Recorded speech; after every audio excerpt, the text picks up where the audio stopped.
Letras de Esquina.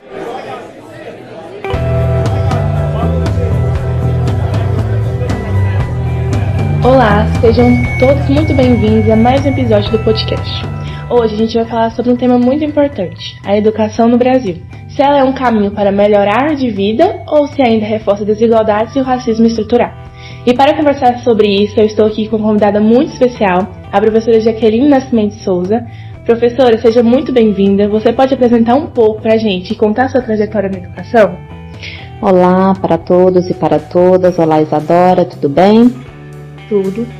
Então, eu sou a professora Jaqueline, eu sou graduada em Letras pela UEG de Iporá, sou pós-graduada em Leitura, Escrita e Produção de Sentidos, também pela UEG de Iporá, e agora, recentemente, mestra pela UEG, pelo programa POSLI, da UEG Campus Fora Coralina. Sou mestra em Literatura e Interculturalidade. Defendi recentemente, há cerca de um mês mais ou menos, e eu trabalho atualmente com curso preparatório para Enem e vestibulares, curso de redação. Trabalho com alfabetização, embora eu não seja pedagoga, trabalho com cursos de inglês para todas as idades também. Então, no momento, eu não trabalho, não estou vinculada a uma instituição de ensino público. Na verdade, eu nunca trabalhei nessa área, a não ser quando eu fiz o estágio da graduação. O meu contato com a educação foi no ensino particular, por um breve período de tempo, e eu trabalho dessa maneira, de forma autônoma, com essas aulas particulares, esses cursos particulares, desde os 18 anos, Então eu estou aí nesse meio há 10 anos. Para começar nossa conversa, eu queria te fazer uma pergunta mais geral. Na sua visão, a educação no Brasil hoje ajuda as pessoas a terem mais oportunidades ou acaba reproduzindo desigualdades? Então, o tema ele é muito interessante. Ele é um tema que instiga, de fato, a gente a pensar sobre o assunto. E quando a gente vai, de fato, analisar esse tema, nós podemos chegar à conclusão de uma ambiguidade. Acontece pelos dois caminhos, são as duas perspectivas. Então, para mim, essa educação no Brasil, ela tem essas duas vertentes, essas duas vias, É um caminho para a ascensão, sim, com certeza, e também é um sistema que acaba, reforçando a desigualdade social e o racismo estrutural. Então, na minha perspectiva, vai por esses dois caminhos, são essas duas vias, uma via de mão dupla. Quais fatores mais influenciam essas diferenças de oportunidades entre alunos de diferentes realidades? São muitos os fatores. Para começo de conversa, tem aí a questão da desigualdade social, que é um fator muito forte na nossa sociedade. E essa desigualdade social é um fator que contribui imensamente com essas questões. Então, quando nós olhamos hoje para a rede pública e nós olhamos para a rede privada, por exemplo, a gente vê uma diferença muito grande, Tem uma diferença muito grande, é gritante. E isso acaba influenciando na questão das oportunidades.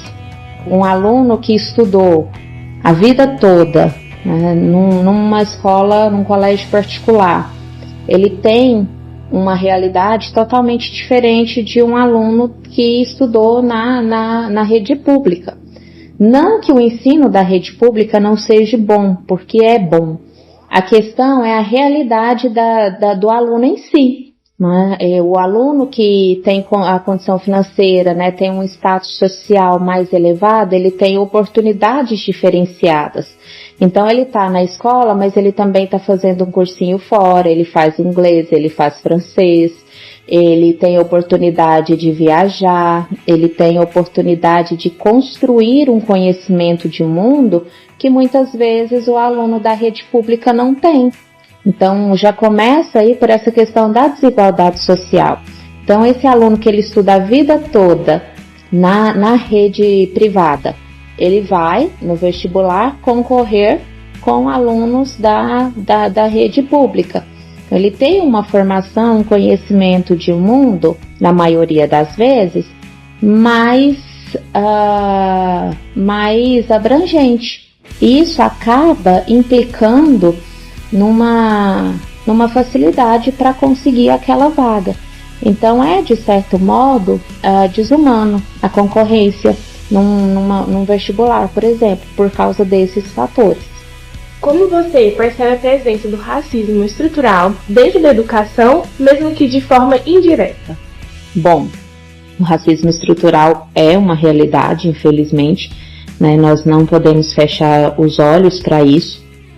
A questão é que esse racismo ele se concretiza cerca de 50%, né, conforme dados que a gente pode encontrar facilmente na internet, cerca de 50% das pessoas que concluem o ensino básico são pretas e pardas, enquanto que 63%, 65%, 68% são brancos. Então há uma facilidade, né? Há uma perspectiva de estudo maior para as pessoas brancas. Isso é um fato que não tem como a gente contradizer, né? Não tem como a gente questionar. Então, algumas pessoas até podem tentar fazer isso, mas é algo inevitável, infelizmente. É algo que está intrínseco na nossa sociedade e que afeta de forma muito direta, eu diria, ao invés de indireta, a sociedade, né, afetando principalmente os alunos, né, que são pretos e que são pardos. Então, essas diferenças, elas vêm até mesmo antes da escola. Como a gente falou anteriormente, essa desigualdade na educação, ela é uma consequência da desigualdade social, porque tem toda uma questão aí, né? Tem questão de renda, tem questão de moradia, questão de acesso à cultura. Então, se a gente pesquisar, a maioria dos pretos e dos pardos, eles estão entre os mais pobres, né? A classe mais baixa no Brasil. E isso vai claramente impactar no percurso escolar dessas pessoas, desses alunos. Então, quando nós pensamos nessas divergências, a gente leva à seguinte conclusão, né? Tem o mesmo nível de escolaridade? Não é ter as mesmas oportunidades. Então, é muito mais difícil para uma pessoa preta e parda, como nós falamos anteriormente, conseguir concluir o ensino médio do que para uma pessoa, né, de classe média, alta, que não precisa parar de estudar para trabalhar, para colocar comida na mesa, né, que tem todas as oportunidades, né, de acesso à cultura, de cursos, né, fora da escola. É muito mais complexo, né, por causa disso. E é aí que a gente pode perceber o quanto o racismo estrutural ele afeta nessas questões. Na prática, até que ponto o esforço individual consegue superar essas dificuldades?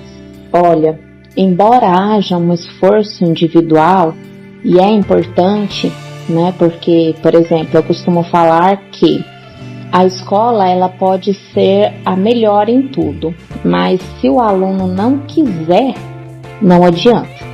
O aluno ele precisa querer estudar. E a gente vê aí no nosso dia a dia, a gente que lida com alunos, nós podemos perceber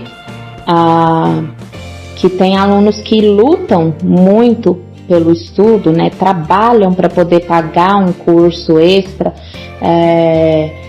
se dedicam mais, buscam mais, Nós temos aí relato de um aluno, se não me engano, no estado da Bahia, que passou, acho que cerca de uns 2 anos atrás, passou no vestibular de medicina, estudando em casa, sem acesso à internet, sem acesso à energia, né? Então ele estudava ali em livros, em materiais que ele conseguia, à luz de velas. Então a gente consegue perceber aí um esforço muito grande. Sim, influencia, ajuda muito, mas em determinadas situações não é tão simples. Por exemplo, o aluno está no primeiro ano do ensino médio, rede pública, é preto, pobre, ele tem duas opções de escolha. Ou ele estuda meio período, ou ele para de estudar para trabalhar em período integral, visto que ele não consegue um emprego de meio período. Ele precisa ajudar em casa porque a mãe está doente, o pai é ausente e tem mais 3 irmãos. Por mais que ele se esforce, é praticamente impossível para ele. Então, assim, tem toda uma questão ali por trás que não depende só do esforço. Ou ele estuda, ou os irmãos dele passam fome, ou a mãe dele não compra o remédio que ela precisa, ou ele, entendeu? Então, assim, é muito complexo mesmo. Então, não é uma questão que está relacionada apenas com o esforço individual. Enquanto que, como nós dizemos, né, enquanto que, por outro lado, alguns alunos têm tudo na palma da mão e simplesmente não dão valor ao que tem. Pensando na sua experiência, como essas desigualdades aparecem no dia a dia da sala de aula? É complexo, é bem complicado. Vou falar aqui pela minha realidade, né, como você propôs. Eu tenho alunos que vêm para o preparatório, né, querem uma aprovação numa universidade estadual, numa universidade federal, querem aprovação num curso mais disputado, né, em medicina, biomedicina, direito.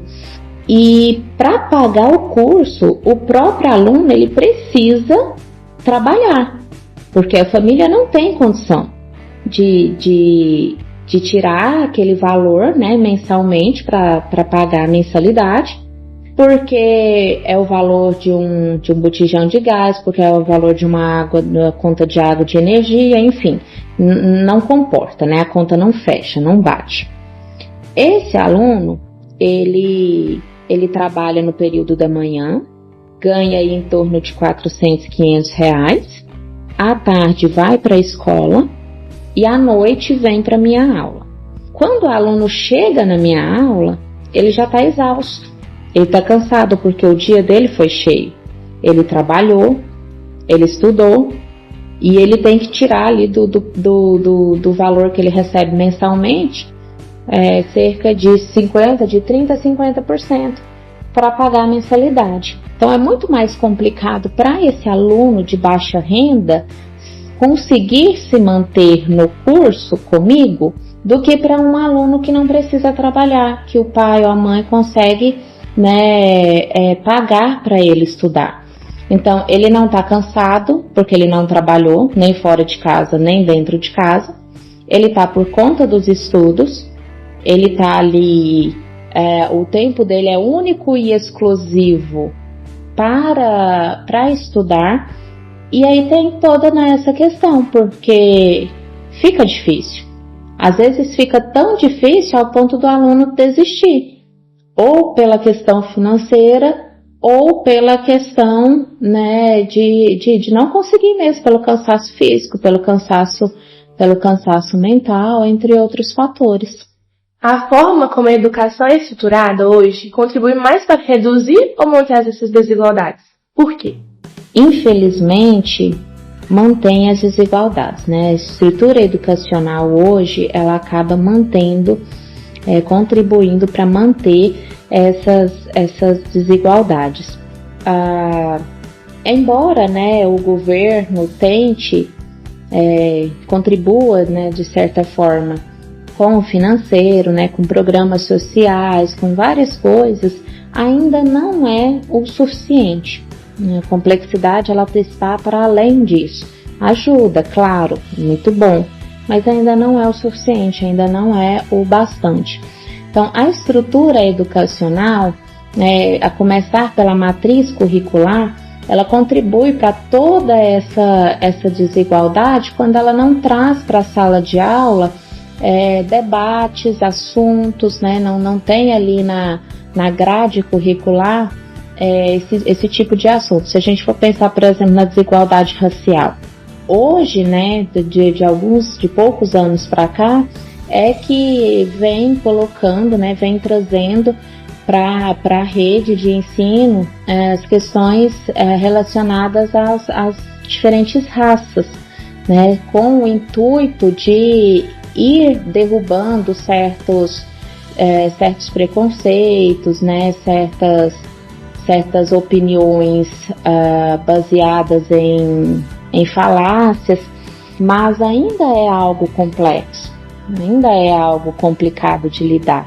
Que mudanças você considera essenciais para tornar a educação mais justa no Brasil? Muitas, eu diria. E, infelizmente, são difíceis de acontecer, pelo menos se a gente for pensar num curto prazo de tempo. Mas o adolescente, o jovem que estuda, a criança, ela não deveria chegar ao ponto de ter que escolher entre trabalhar para se alimentar, para se vestir, para ajudar os irmãos, ou estudar. Não é uma opção de escolha, na verdade. Não se trata de uma opção de escolha. Se você não tem o que comer, se você não tem o que vestir, é claro que você vai precisar trabalhar para isso. Pode ser a pessoa mais esforçada, mas é complicado. Não há como escolher entre comer e estudar. Só precisa sobreviver. Então, pensando nessas realidades, é necessário, é urgente que não tenha essa necessidade de escolher entre trabalhar para comer ou estudar. Crianças, adolescentes, jovens, eles precisam estudar. A necessidade deles é de estudo, é de educação, é um direito garantido pela Constituição Federal. Todos têm direito à educação. Ok, a escola está lá para todo mundo, mas nem todos podem estar na escola por esses fatores. Ou a criança come, ou o adolescente, o jovem come, ou ele estuda. Ou ele ajuda na família em casa, com colocar comida na mesa, ou ele vai para a escola. Então, ainda há um índice de evasão escolar muito grande, principalmente aí quando chega ao ensino médio, que é quando esses adolescentes estão aí entre 15 e 17, 18 anos, porque eles precisam de algo a mais que a família, infelizmente, não pode suprir essas necessidades, por vários fatores, incluindo as questões sociais. Para a gente finalizar, eu queria te fazer uma última pergunta. Você é mais otimista ou pessimista em relação ao futuro da educação no Brasil? Eu sou professora. Eu acho que nós, na condição de professores, de educadores, nós precisamos ser otimistas.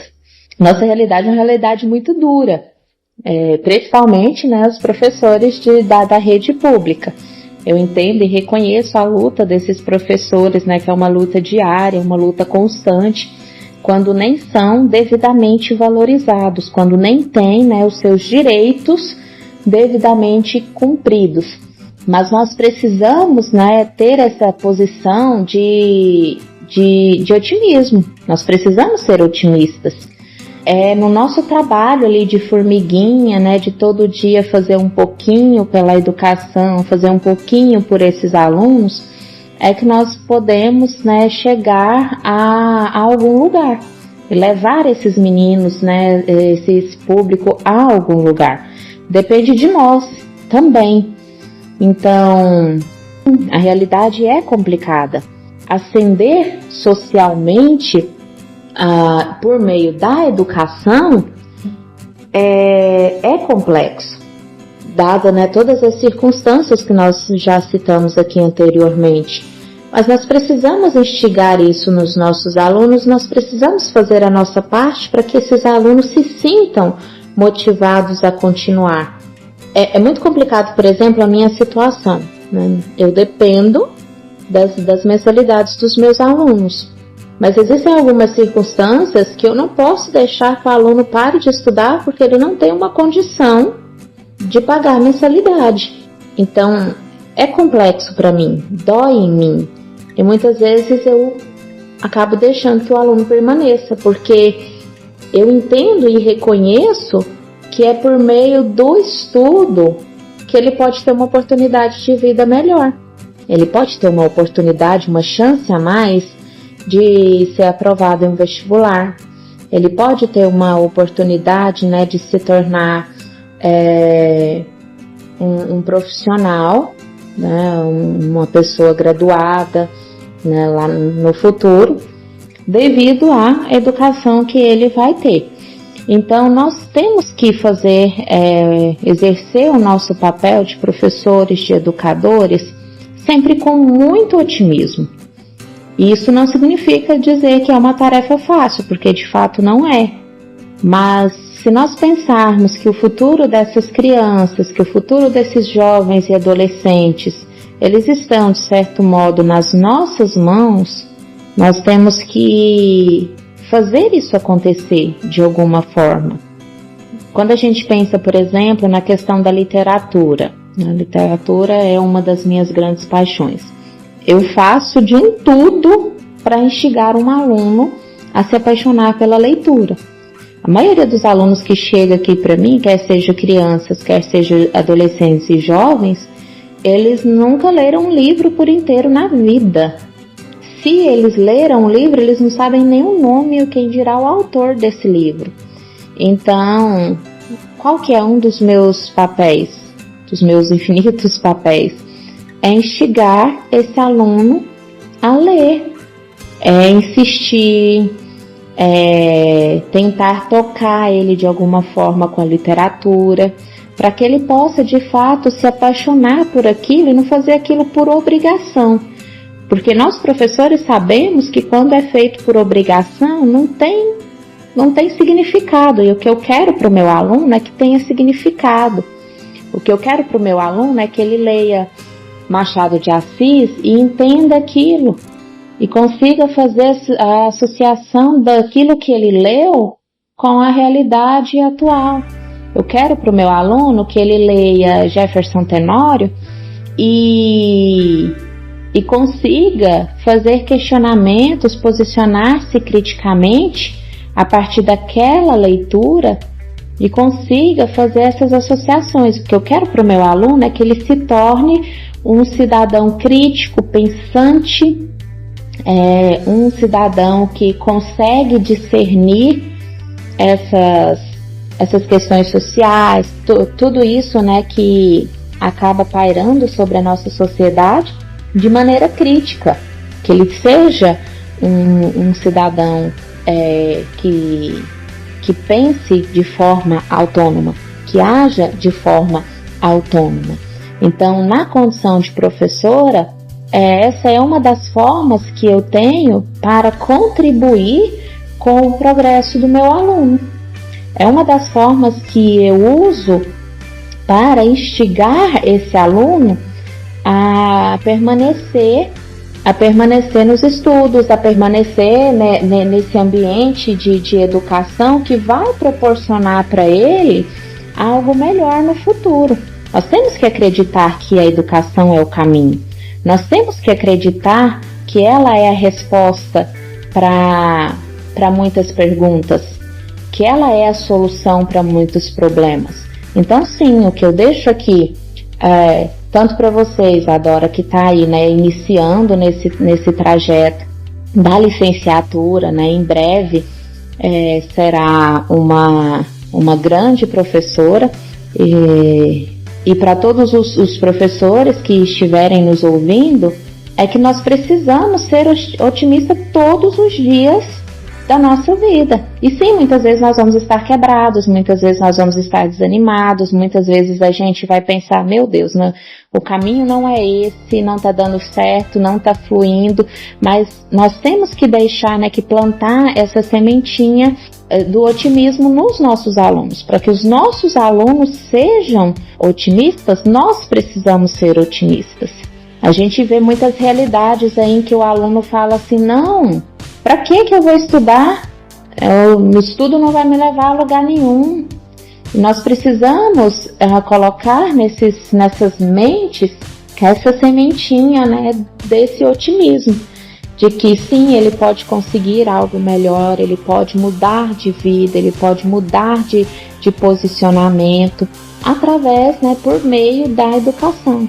É um caminho que liberta. Nós temos que acreditar que a educação é esse caminho libertador. Nós temos que acreditar que ela é a solução para muitas questões que afligem a nossa sociedade.